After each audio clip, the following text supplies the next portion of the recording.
everyone, welcome back to nikhiskilltech YouTube channel. In today's tutorial, I'm going to show you how to install Wamp server and its essential add-ons and how to execute MySQL console commands. Let's get started. First of all, let's download a Wamp server. Open your web browser and go to www.wampserver.com or just search for Wamp server. Click on the download section.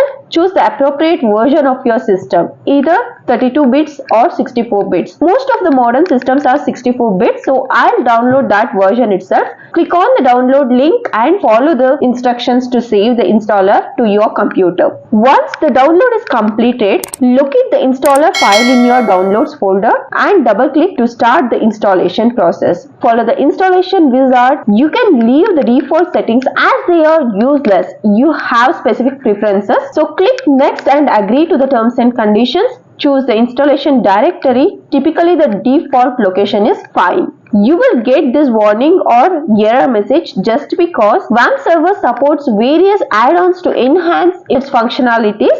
These needed to be installed at the first. Download these particular add-on first. I'll provide the necessary links to download the Wamp server and also the add-ons in a description box. Please visit there. But watch the detailed procedure first, because if you get stuck in between, obviously you will need to come back to the video again and again. Now double click and open the Wamp server file add-ons interface. You need lots of add-ons to be installed individually. If you didn't see the trick I say now, just scroll down and down. You will find AIO all release files in one package and it will redirect to the GitHub. There you need to just double click on this file, just download it and install it first. Now if you go back and now you see the Wamp server gets downloaded without any error. After the installation is completed, you might be prompted to choose your default browser and text editor.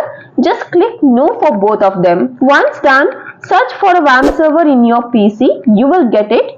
Double click and open it. This process takes several minutes. Your command prompt pops up many times. No need to panic. It's quite normal. Now, after every process, you will get this message saying as service started. But you won't find the application on a screen. For that, go down and in a show hidden files, you can find green colored W. Click on it. It's your server now. Click on MySQL and MySQL console. Your login is always a root. Enter once and enter again while you ask for a password, because you don't have any password for it. Now you can see that Wamp server got installed. So simple. If you want to learn SQL commands, click on this video now and don't forget to like the video and subscribe my channel for more coding tutorials. Thank you for watching my video. Take care. Bye bye.